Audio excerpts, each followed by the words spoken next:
जय हिंद, नमस्कार, राधे राधे। कैसे हैं आप लोग? मैं आशा करता हूं कि आप लोग स्वस्थ होंगे, मस्त होंगे, तंदुरुस्त होंगे और अपने तैयारी में लगे होंगे। तो दोस्तों, एक बार मैं फिर आप लोगों के बीच हाजिर हूं सीआरपीएफ ट्रेड्समैन के कुछ क्वेश्चन के साथ। तो आज की वीडियो में हम 20 क्वेश्चन कवर करने वाले हैं। ये क्वेश्चन आपके एग्जाम की कोडिंग बहुत ही वीवीआई है। तो दोस्तों, यदि आप भी सीआरपीएफ में जाना चाहते हैं और आपका सपना है कि सीआरपीएफ में जाएं और देश की सेवा करें, तो ये वीडियो आपके लिए बहुत ही खास होने वाला है। यदि आप हमारे चैनल पर पहली बार आए हैं तो हमारे चैनल को सब्सक्राइब करके बेल आइकन प्रेस कर लीजिए, क्योंकि इस तरह की वीडियो हम इसी चैनल पर रोज अपलोड करते हैं।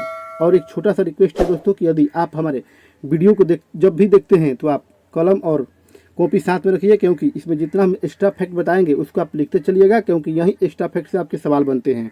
तो चलो दोस्तों, वीडियो को स्टार्ट करते हैं और देखते हैं आज का पहला क्वेश्चन। आज का पहला क्वेश्चन दिया गया है कि जलियांवाला बाग हत्याकांड के बाद किसने अपनी नाइटहुड की उपाधि लौटा दी? तो आपके रविंद्रनाथ टैगोर ने। किसने लौटा दी थी? रविंद्रनाथ टैगोर ने। तो आपसे भी क्वेश्चन पूछा जा सकता है कि जलियांवाला बाग हत्याकांड कब हुआ था? तो जलियांवाला बाग हत्याकांड आपका 1919 में हुआ था। कब हुआ था? 1919 में, यानी कि 13 अप्रैल 1919 में हुआ था। तो आपसे भी क्वेश्चन पूछा जा सकता है कि जलियांवाला बाग में गोली चलाने का ऑर्डर किसने दिया था? तो जनरल डायर ने। किसने दिया था? जनरल डायर ने दिया था। तब से भी क्वेश्चन पूछ लेगा कि जनरल डायर को गोली किसने मारी थी? तो जनरल डायर को गोली ऊधम सिंह ने मारी थी। किसने मारी थी? ऊधम सिंह ने मारी थी। तब से भी क्वेश्चन पूछ लेगा कि ऊधम सिंह ने जनरल डायर की हत्या कब किया था? तो 1940 में। कब किया था? 1940 में किया था। तो आपसे भी क्वेश्चन पूछ लेगा कि जलियांवाला बाग हत्याकांड के बाद किसने केसर हिंद की उपाधि लौटा दी? तो आपके महात्मा गांधी ने। किसने? महात्मा गांधी ने केसर हिंद की उपाधि लौटा दी। तो आपसे भी क्वेश्चन पूछ लेगा कि फॉरवर्ड ब्लॉक की स्थापना किसने किया था? तो फॉरवर्ड ब्लॉक की स्थापना को सुभाष चंद्र बोस ने किया था। किसने किया था? सुभाष चंद्र बोस ने किया था। और कब किया था? तो 1939 ईस्वी में। कब किया था? 1939 ईस्वी में। तो आप याद रखिएगा। अगला क्वेश्चन देखते हैं दोस्तों, क्वेश्चन नंबर 2। क्वेश्चन नंबर 2 कह रहा है कि निम्नलिखित में से सबसे अच्छा प्रोटीन का स्रोत कौन सा है? तो सबसे अच्छा प्रोटीन का स्रोत आपका सोयाबीन होता है। कौन होता है? सोयाबीन होता है। और इसके अलावा आपके दाल में भी प्रोटीन पाया जाता है। तो आप याद रखिएगा। आपसे ये भी क्वेश्चन पूछा जा सकता है कि सबसे अच्छा कैल्शियम का स्रोत क्या है? तो सबसे अच्छा कैल्शियम का स्रोत आपका दूध है। क्या है? दूध है। तो आपसे भी क्वेश्चन पूछा जा सकता है कि दूध को हम किससे मापते हैं? तो दूध से हम लेक्टोमीटर से मापते हैं। किससे मापते हैं? लेक्टोमीटर से मापते हैं। तो आपसे भी क्वेश्चन पूछा जा सकता है कि दूध में क्या पाया जाता है? तो दूध में आपका केसिन पाया जाता है। क्या पाया जाता है? केसिन पाया जाता है। तो आप याद रखिएगा। आपसे भी क्वेश्चन पूछा जा सकता है कि आयरन सबसे अधिक किसमें पाया जाता है? आयरन सबसे अधिक आपका हरी सब्जी में पाया जाता है। किसमें पाया जाता है? हरी सब्जी में पाया जाता है। और कार्बोहाइड्रेट का सबसे अच्छा स्रोत क्या है? तो कार्बोहाइड्रेट का सबसे अच्छा स्रोत आपका चावल है। क्या है? चावल है। तो आप याद रखिएगा। अगला क्वेश्चन देखते हैं दोस्तों, क्वेश्चन नंबर 3। क्वेश्चन नंबर 3 कह रहा है कि इनमें से कौन सा नोबल गैस नहीं है? तो आपका ऑक्सीजन नोबल गैस नहीं है। कौन नहीं है? ऑक्सीजन नोबल गैस नहीं है। तो आपसे भी क्वेश्चन पूछ लेगा कि ऑक्सीजन का संकेत क्या है? तो ऑक्सीजन का संकेत आपका O है। क्या है? O है। तो आपसे भी क्वेश्चन पूछा जा सकता है कि ऑक्सीजन का परमाणु संख्या कितना होता है? तो ऑक्सीजन का परमाणु संख्या आपका 8 होता है। कितना होता है? 8 होता है। तो आपसे भी क्वेश्चन पूछ लेगा कि ऑक्सीजन का खोज किसने किया था? तो ऑक्सीजन का खोज आपका प्रिस्टले ने किया था। किसने किया था? प्रिस्टले ने किया था। तो आपसे भी क्वेश्चन पूछा जा सकता है कि वायुमंडल में ऑक्सीजन कितना प्रतिशत पाया जाता है? तो वायुमंडल में ऑक्सीजन आपका 21% पाया जाता है। कितना पाया जाता है? 21%। और भूपर्पट्टी में कितना पाया जाता है? तो भूपर्पट्टी में आपका 42% पाया जाता है। कितना पाया जाता है? 42% पाया जाता है। तो आपसे भी क्वेश्चन पूछ लेगा कि नोबल गैस किसे कहते हैं? तो नोबल गैस हम उस गैस को कहते हैं जो किसी भी धातु या धातु से अभिक्रिया नहीं करता है, उसे हम नोबल गैस कहते हैं। क्या कहते हैं? नोबल गैस कहते हैं। तो आप याद रखिएगा। आपसे भी क्वेश्चन पूछ लेगा कि नोबल गैस की संख्या कितना है? तो नोबल गैस की संख्या आपका 6 है। कितना है? 6 है। कौन कौन है? हीलियम है, नियोन है, आर्गन है, रेडॉन है, जेनॉन है और क्रिप्टॉन है। तो आप याद रखिएगा। आपका 6 जो है आपका अक्रिय गैस है या नोबल गैस है, आप याद रखिएगा। अगला क्वेश्चन देखते हैं दोस्तों, क्वेश्चन नंबर 4। क्वेश्चन नंबर 4 कह रहा है कि भारत के राष्ट्रपति के चुनाव से संबंधित विवादों का फैसला कौन करता है? तो ये क्वेश्चन आपके लिए बहुत ही वीवीआई है। इसको आप लिख लीजिएगा, क्योंकि ये बिहार पुलिस में इसी साल पूछा गया है। तो आपका सर्वोच्च न्यायालय करता है। कौन करता है? सर्वोच्च न्यायालय करता है। तो आपसे भी क्वेश्चन पूछा जा सकता है कि भारत का राष्ट्रपति का वर्णन किस अनुच्छेद में है? तो अनुच्छेद 52 में है। किस में है? अनुच्छेद 52 में है। तो आप याद रखिएगा। आपसे ये भी क्वेश्चन पूछा जा सकता है कि राष्ट्रपति पर महाभियोग किस अनुच्छेद के तहत लगाया जाता है? तो अनुच्छेद 61 के तहत। किसके तहत? अनुच्छेद 61 के तहत। और राष्ट्रपति क्षमादान किस अनुच्छेद के तहत देते हैं? तो आपके 72 के तहत। किसके तहत? अनुच्छेद 72 के तहत। तो आपसे भी क्वेश्चन पूछ लेते हैं पूछ लेगा अगर कि भारत का प्रथम नागरिक किसको कहते हैं, तो भारत के प्रथम नागरिक हम राष्ट्रपति को कहते हैं। किसको कहते हैं, राष्ट्रपति को कहते हैं। तो आप याद रखिएगा। आपसे ये भी क्वेश्चन पूछ लेगा कि संसद का वर्णन किस अनुच्छेद में है, तो संसद का वर्णन अनुच्छेद 79 में है। किस में है, 79 में है। तो आपसे भी क्वेश्चन पूछ लेगा कि संसद किन किन से मिलकर बना है, तो संसद आपके लोकसभा प्लस राज्यसभा और राष्ट्रपति से मिलकर बना है। तो आप याद रखिएगा। अगला क्वेश्चन देखते हैं दोस्तों, क्वेश्चन नंबर 5। क्वेश्चन नंबर 5 कह रहा है कि भारतीय राष्ट्रीय कांग्रेस के प्रथम महिला अध्यक्ष कौन थी, तो भारतीय राष्ट्रीय कांग्रेस के प्रथम महिला अध्यक्ष एनी बेसेंट थी। कौन थी, एनी बेसेंट थी। तो आपसे भी क्वेश्चन पूछ लेगा कि ये भारतीय राष्ट्रीय कांग्रेस के अध्यक्ष कब बनी थी, तो 1917 में बनी थी। कब बनी थी, 1917 में बनी थी। तो आपसे भी क्वेश्चन पूछा जा सकता है कि भारतीय राष्ट्रीय कांग्रेस के प्रथम भारतीय महिला कौन थी, तो आपकी सरोजिनी नायडू थी। कौन थी, सरोजिनी नायडू थी। तो आपसे भी क्वेश्चन पूछा जा सकता है कि उत्तर प्रदेश के प्रथम महिला सीएम कौन थी, तो आपकी सुचेता कृपलानी थी। कौन थी, सुचेता कृपलानी थी। और प्रथम भारतीय महिला गवर्नर कौन थी, यानी कि राज्यपाल कौन थी, तो आपकी सरोजिनी नायडू थी। कौन थी, सरोजिनी नायडू थी। तो आप याद रखिएगा। अगला क्वेश्चन देखते हैं दोस्तों, क्वेश्चन नंबर 6। क्वेश्चन नंबर 6 कह रहा है कि निम्न में से किसको भोर का तारा कहते हैं, तो भोर का तारा, साज का तारा या पृथ्वी का बहन आप शुक्र को कहते हैं। किसको कहते हैं, शुक्र को कहते हैं। तो आप याद रखिएगा। आपसे ये भी क्वेश्चन पूछ लेगा कि सबसे बड़ा ग्रह कौन सा है, तो सबसे बड़ा ग्रह आपका बृहस्पति है। कौन है, बृहस्पति है। तो आप याद रखिएगा। आपसे ये भी क्वेश्चन पूछ लेगा कि किस ग्रह को हम लाल ग्रह कहते हैं, तो हम मंगल को लाल ग्रह कहते हैं। किसको कहते हैं, मंगल को लाल ग्रह कहते हैं। और लाल ग्रह क्यों कहते हैं, क्योंकि इसमें आयरन ऑक्साइड की मात्रा है। किसका है, आयरन ऑक्साइड की मात्रा है। तो आप याद रखिएगा। आपसे भी क्वेश्चन पूछ लेगा कि पृथ्वी का एकमात्र उपग्रह कौन सा है, तो पृथ्वी का एकमात्र उपग्रह आपका चंद्रमा है। कौन है, चंद्रमा है। तो आप याद रखिएगा। अगला क्वेश्चन देखते हैं दोस्तों, क्वेश्चन नंबर 7। क्वेश्चन नंबर 7 कह रहा है कि हाइड्रोजन की खोज किसने किया था, तो हाइड्रोजन का खोज आपका हेनरी कैवेंडिश ने किया था। किसने किया था, हेनरी कैवेंडिश ने किया था। तो ये आप याद रखिएगा। आपसे ये भी क्वेश्चन पूछ लेगा कि हीलियम का खोज किसने किया था, तो हीलियम का खोज आपका लोकेयर ने किया था। किसने किया था, लोकेयर ने किया था। और आपसे ये भी क्वेश्चन पूछ लेगा कि इंसुलिन का खोज किसने किया था, तो इंसुलिन का खोज आपका बेटिंग बेस्ट ने किया था। किसने किया था, बेटिंग बेस्ट ने किया था। तो आपसे भी क्वेश्चन पूछ लेगा कि इंसुलिन का इंजेक्शन कौन से मरीज को दिया जाता है, तो डायबिटीज के मरीज को। किसको दिया जाता है, डायबिटीज को मरीज को दिया जाता है। तो आपसे भी क्वेश्चन पूछ लेगा कि इंसुलिन हार्मोन कहाँ से स्रावित होता है, तो आपके पैंक्रियाज से स्रावित होता है। कहाँ से होता है, अग्नाशय से स्रावित होता है। आप याद रखिएगा। आपसे भी क्वेश्चन पूछ लेगा कि ऑक्सीजन का खोज किसने किया था, तो ऑक्सीजन का खोज आपका प्रिस्टले ने किया था। किसने किया था, प्रिस्टले ने किया था। इसी प्रकार पूछ सकता है कि पेनिसिलिन का खोज, आपसे पूछ सकता है कि पेनिसिलिन का खोज किसने किया था, तो पेनिसिलिन का खोज आपका अलेक्जेंडर फ्लेमिंग ने किया था। किसने किया था, अलेक्जेंडर फ्लेमिंग ने किया था। और आपसे भी क्वेश्चन पूछ लेगा कि रेडियम का खोज किसने किया था, तो रेडियम का खोज आपका मैडम क्यूरी ने किया था। किसने किया था, मैडम क्यूरी ने किया था। तो आप याद रखिएगा। उसी प्रकार पूछ लेगा कि बेतार का तार का खोज किसने किया था, तो बेतार का तार का खोज आपका मार्कोनी ने किया था। किसने किया था, मार्कोनी ने किया था। तो आप याद रखिएगा। अगला क्वेश्चन देखते हैं दोस्तों, क्वेश्चन नंबर 8। ये क्वेश्चन बहुत VVI है, इस पे हम टिक लगा दे रहे हैं, आप लिख लीजिएगा।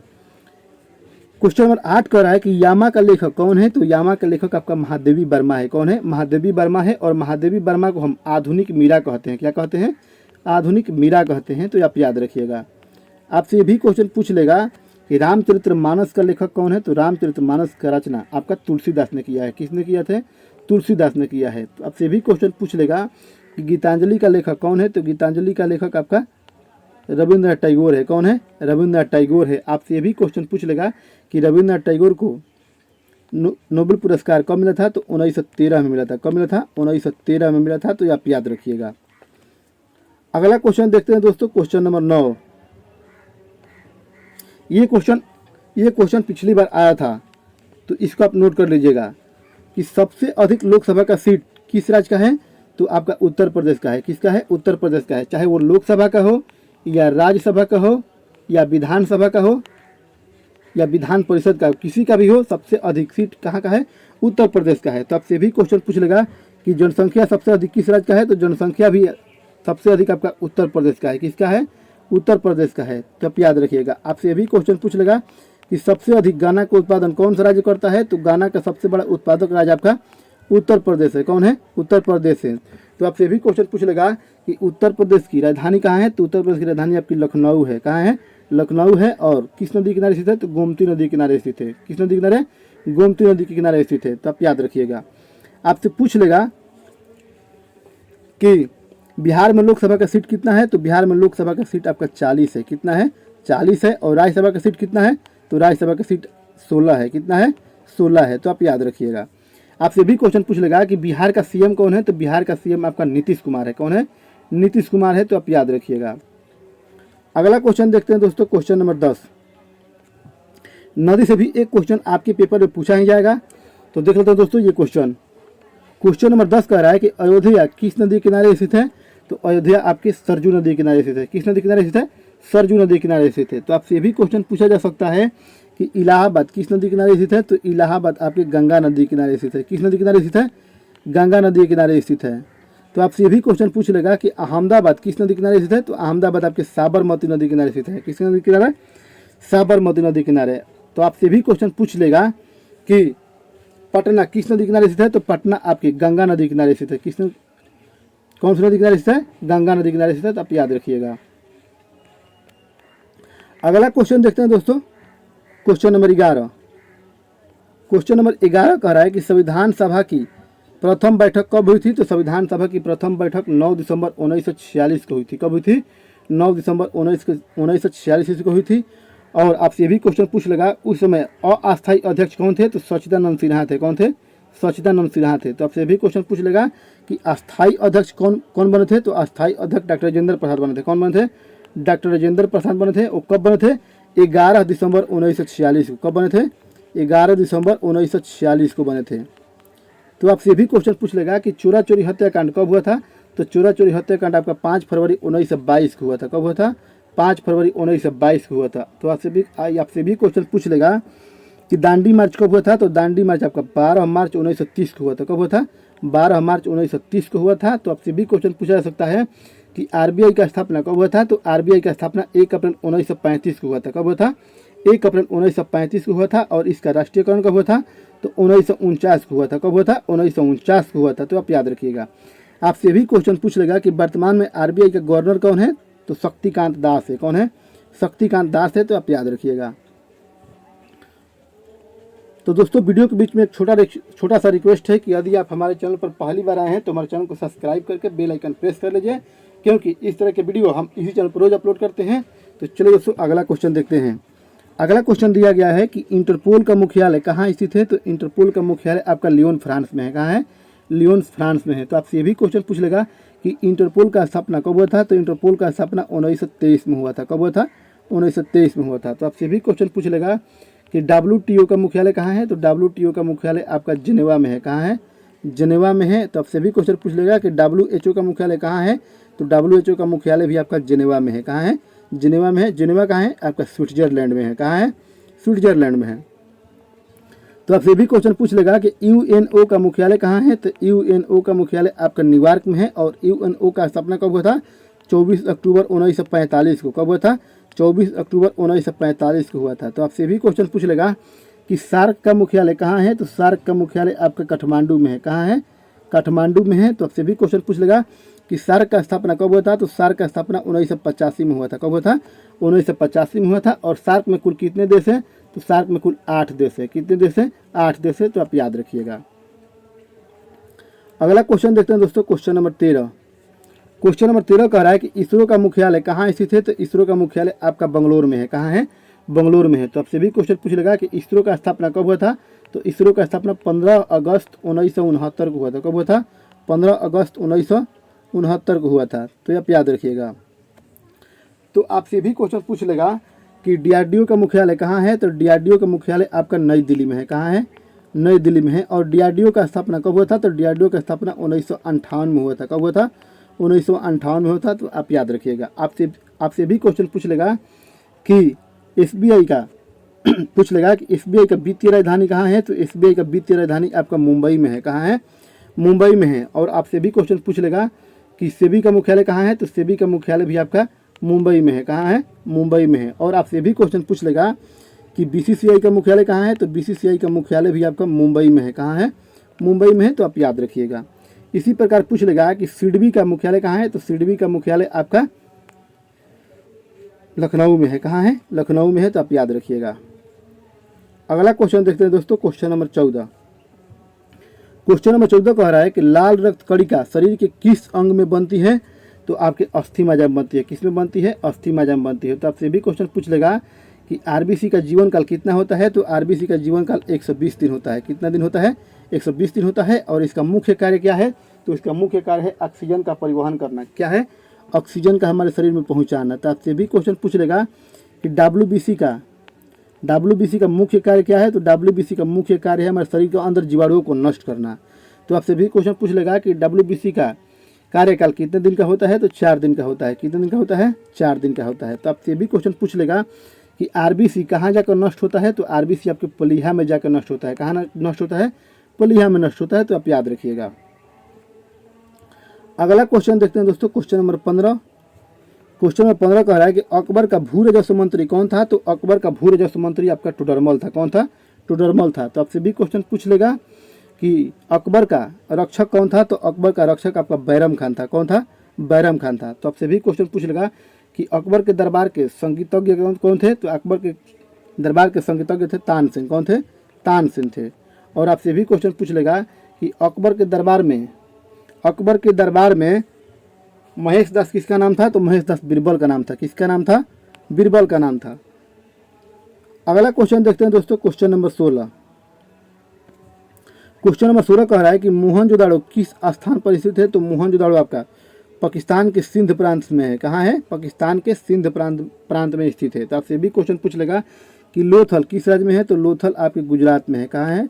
गुजरात में है। और आपसे भी क्वेश्चन पूछ लेगा कि रोपड़ किस राज्य में है? तो रोपड़ आपके पंजाब में है। किस में है? पंजाब में है। तो आप याद रखिएगा। अगला क्वेश्चन देखते हैं दोस्तों, क्वेश्चन नंबर 17। क्वेश्चन नंबर 17 कह रहा है कि 2011 की जनगणना के अनुसार किस राज्य में ईसाइयों की संख्या सबसे अधिक है? तो आपके नागालैंड में। किस में है? नागालैंड में ईसाइयों की संख्या सबसे अधिक है। तो आपसे भी क्वेश्चन पूछ लेगा कि नागालैंड के रजक की भाषा क्या है? तो नागालैंड के रजक की भाषा आपका अंग्रेजी है। क्या है? अंग्रेजी है। तो आप याद रखिएगा। आपसे भी क्वेश्चन पूछ लेगा कि भारत का सबसे साक्षर राज्य कौन सा है? तो भारत का सबसे साक्षर राज्य आपका केरल है। कौन है? केरल है। आप याद रखिएगा। आपसे भी क्वेश्चन पूछ लेगा कि भारत का कम साक्षर राज्य कौन सा है? तो आपका बिहार है। कौन है? बिहार है। तो आप याद रखिएगा। आपसे भी क्वेश्चन पूछ लेगा कि क्षेत्रफल की दृष्टि से सबसे छोटा राज्य कौन सा है? तो आपका गोवा है। कौन है? गोवा है। और सबसे बड़ा राज्य कौन सा है? तो आपका राजस्थान है। कौन है? राजस्थान है। तो आपसे भी क्वेश्चन पूछ लेगा कि जनसंख्या की दृष्टि से सबसे बड़ा राज्य कौन सा है? तो आपका उत्तर प्रदेश है। कौन है? उत्तर प्रदेश है। और छोटा राज्य कौन सा है? तो आपका सिक्किम है। कौन है? सिक्किम है। तो आपसे भी क्वेश्चन पूछ लेगा कि किस राज्य में सबसे अधिक वन पाए जाते हैं? तो आपके मध्य प्रदेश में। किस में पाए जाते हैं? मध्य प्रदेश में सबसे अधिक वन पाए जाते हैं। और सबसे कम वन कहाँ पाए जाते हैं? तो सबसे कम वन आपके हरियाणा में पाए जाते हैं। कहाँ पाए जाते हैं? हरियाणा में पाए जाते हैं। तो आप याद रखिएगा। अगला क्वेश्चन देखते हैं दोस्तों, क्वेश्चन नंबर 18। क्वेश्चन नंबर 18 कह रहा है कि भारत में सबसे पहले पंचायती राज व्यवस्था किस राज्य में लागू हुआ था? तो आपके राजस्थान में। किस में लागू हुआ था? राजस्थान में। राजस्थान के किस जिला में? तो राजस्थान के नागौर जिला में। किस जिला में? नागौर जिला में लागू हुआ था। तो आपसे भी क्वेश्चन पूछ लेगा कि कब लागू हुआ था? तो 1959 में लागू हुआ था। कब लागू हुआ था? 2 अक्टूबर 1959 ईस्वी को। तो आपसे भी क्वेश्चन पूछा जा सकता है कि भारत का सबसे अधिक जनसंख्या किस राज्य का है? तो आपका उत्तर प्रदेश का है, जहां लोकसभा का सीट भी अधिक है। लोकसभा का सीट कितना है? 80 है। राज्यसभा का सीट कितना है? 40 है। तो आप याद रखिएगा। आपसे भी क्वेश्चन पूछा जा सकता है कि राजस्थान का राजधानी कहाँ है? तो राजस्थान की राजधानी आपका जयपुर है। कहाँ है? जयपुर है। और जयपुर को हम पिंक सिटी के नाम से जानते हैं। किस सिटी के नाम से? पिंक सिटी के नाम से जानते हैं। तो आपसे भी क्वेश्चन पूछ लेगा कि जयपुर के संस्थापक कौन थे? तो जयपुर के संस्थापक स्वाई जय सिंह थे। कौन थे? स्वाई जय सिंह थे। तो आप याद रखिएगा। अगला क्वेश्चन देखते हैं दोस्तों, क्वेश्चन नंबर 19। क्वेश्चन नंबर 19 कह रहा है कि भारत का खोज किसने किया था? तो भारत का खोज वास्को डी गामा ने किया था। किसने किया था? वास्को डी गामा ने किया था। तो आपसे भी क्वेश्चन पूछ लेगा कि वास्को डी गामा ने भारत कब आया था? तो 1498 में आया था। कब आया था? 1498 में आया था। तो आपसे भी क्वेश्चन पूछ लेगा कि वास्को डी गामा ने दूसरी बार भारत में कब आया था? तो 1502 में आया था। कब आया था? 1502 में आया था। तो आपसे भी क्वेश्चन पूछ लेगा कि वास्को डी गामा कहाँ का रहने वाला था? तो ये पुर्तगाल का रहने वाला था। कहाँ का रहने वाला था? पुर्तगाल का रहने वाला था। तो आपसे भी क्वेश्चन पूछ लेगा कि हवाई द्वीप का खोज किसने किया था? तो हवाई द्वीप का खोज आपका कैप्टन कुक ने किया था। किसने किया था? कैप्टन कुक ने किया था। और कब किया था? तो 1770 में किया था। आपसे भी क्वेश्चन पूछ लेगा कि अमेरिका का खोज किसने किया था? तो अमेरिका का खोज आपका कोलंबस ने किया था। किसने किया था? कोलंबस ने किया था। और कब किया था? तो 1492 में किया था। कब किया था? 1492 में किया था। तो आप याद रखिएगा। आपसे भी क्वेश्चन पूछ लेगा कि चंद्रमा पर उतरने वाले पहले व्यक्ति कौन थे? तो नील आर्मस्ट्रांग थे। कौन थे? नील आर्मस्ट्रांग थे। और कब उतरे थे? 1969 में। कब उतरे थे? 1969 में उतरे थे। तो आप याद रखिएगा। अगला क्वेश्चन देखते हैं दोस्तों, और आज का लास्ट क्वेश्चन। क्वेश्चन नंबर 20 कह रहा है कि हल्दी घाटी का युद्ध किस वर्ष लड़ा गया था? तो हल्दी घाटी का युद्ध 1576 में लड़ा गया था। कब लड़ा गया था? 1576 में लड़ा गया था। और किसके किसके बीच लड़ा गया था? तो अकबर और महाराणा प्रताप के बीच। किसके बीच? अकबर और महाराणा प्रताप के बीच लड़ा गया था। तो आपसे भी क्वेश्चन पूछा जा सकता है कि पानीपत की पहड़ई कब हुई थी? तो पानीपत की पहड़ई 1526 में हुई थी। कब हुई थी? 1526 में हुई थी। किसके किसके बीच? बाबर और इब्राहिम लोदी के बीच। किसके बीच? बाबर और इब्राहिम लोदी के बीच। आपसे भी क्वेश्चन पूछ लेगा कि पानीपत की तीसरी लड़ाई कब हुई थी? तो पानीपत की तीसरी लड़ाई 1761 में हुई थी। कब हुई थी? 1761 ईस्वी में हुई थी। किसके किसके बीच? तो अहमद शाह अब्दाली और मराठा के बीच। किसके बीच? अहमद शाह अब्दाली और मराठा के बीच। और प्लासी का युद्ध कब हुआ था? तो प्लासी का युद्ध 1757 में हुआ था। कब हुआ था? 1757 में हुआ था। तो दोस्तों सेशन पसंद आए तो वीडियो को लाइक कीजिए और वीडियो को ज़्यादा से ज़्यादा शेयर कीजिए। और इस तरह के वीडियो पाने के लिए हमारे चैनल को सब्सक्राइब कीजिए और बेल आइकन प्रेस कीजिए, क्योंकि इस तरह के वीडियो हम इसी चैनल पर रोज अपलोड करते हैं। तो दोस्तों वीडियो में बने रहने के लिए धन्यवाद।